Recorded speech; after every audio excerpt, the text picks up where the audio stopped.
Quand on me demande, moi je suis éleveur et on fait du fromage à la ferme, mais c'est pas moi qui le fais, quoi. Bonjour les agris. Aujourd'hui je suis à Villaines-sous-Lucé pour rencontrer Jérôme Calmé.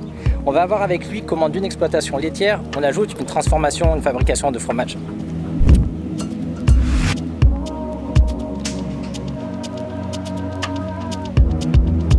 Une exploitation de 120 hectares en vaches laitières, une centaine de vaches,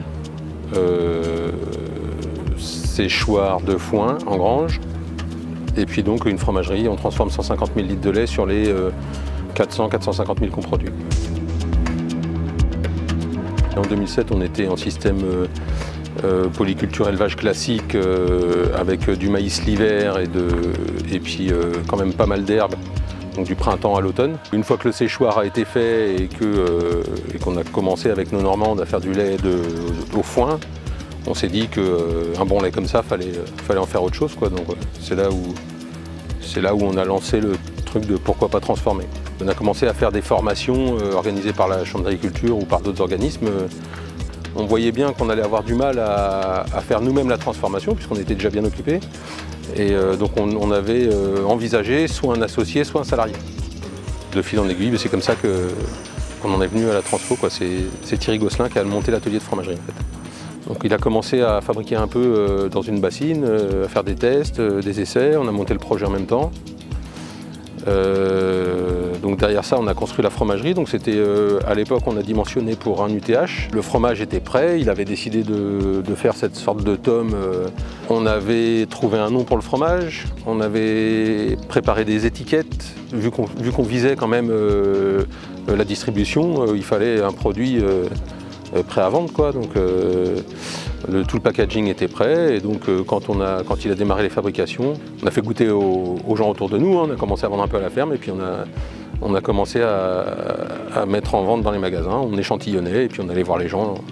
Dès qu'on allait quelque part, on passait dans les restos, dans les magasins, on déposait des échantillons. Très vite, en fait, au bout d'un an, les 50 000 litres étaient atteints. Quand on s'est mis à faire du fromage, eh bien, un gars avec le pic qui chante, on a cherché un nom.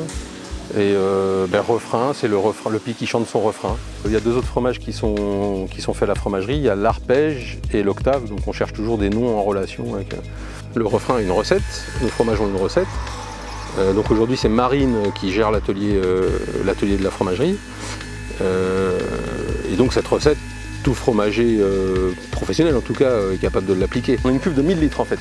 1000 litres ça correspond en moyenne au lait qu'on fait par jour. Des fois c'est 800, des fois c'est 1500, mais on va dire que... Et donc on met le lait du soir, de la traite du soir dans une cuve en maturation à 12 degrés. Le lendemain matin c'est pompé et renvoyé à la fromagerie et on met la traite du matin par-dessus. Ça permet de réchauffer. Ils doivent en présurer une fois que c'est à 37 degrés. Donc le lait qui a maturé, il y a des ferments dedans qui se développent. Une fois que c'est à 37 degrés, ils mettent la présure, donc ça fait cailler le lait. Ensuite on coupe le caillé en le réchauffant. Ils doivent monter aux alentours de 42 degrés. Donc en fonction des fromages qu'on fait, on coupe plus ou moins gros. Et puis ensuite, le caillé, il est moulé en fait. Il est moulé dans des moules ronds en fromage, quoi. Ils sont retournés 2-3 fois dans la journée, mis en saumure le lendemain et puis après en cave et 3 mois d'affinage. Nous, on fait du fromage au lait cru, donc il y a quand même impérativement, au niveau sanitaire, au niveau pathogène, il faut quand même être très très clean. Le fait d'être en alimentation sèche, je parle du foin, plutôt qu'en système ensilage, on s'affranchit quand même d'une grosse partie des pathogènes qui pourraient se développer dans de l'ensilage mal conservé. Et le séchoir participe à ça aussi, parce qu'un foin mal conservé, c'est pas mieux qu'un ensilage mal conservé. Je pense qu'on a un bon lait aussi, on a des vaches qui font pas beaucoup de lait, on est entre 4005 et 5000 par vache.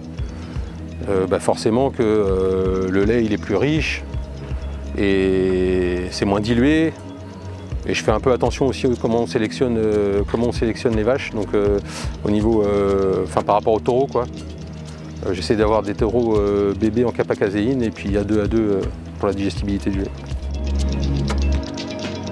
Moi j'ai jamais fait une transformation et voilà, je vais voir, je sais comment ça se passe, mais on n'a jamais pris le temps d'y aller. Aussi pour laisser notre associé avoir son atelier, quoi. Parce qu'il y a la commercialisation, parce qu'on participe un peu, mais le métier d'éleveur en lui-même, il n'a pas changé beaucoup, quoi. Si nous, on avait fait nous-mêmes la transformation, Sans manœuvre supplémentaire, bah, évidemment que ça changeait des choses et qu'il fallait faire moins de lait. Et... Moi, pour le coup, je suis toujours, quand on me demande, moi je suis éleveur et on fait du fromage à la ferme, mais c'est pas moi qui le fais, quoi. Que nous, on a fait le choix de ne pas faire de marché.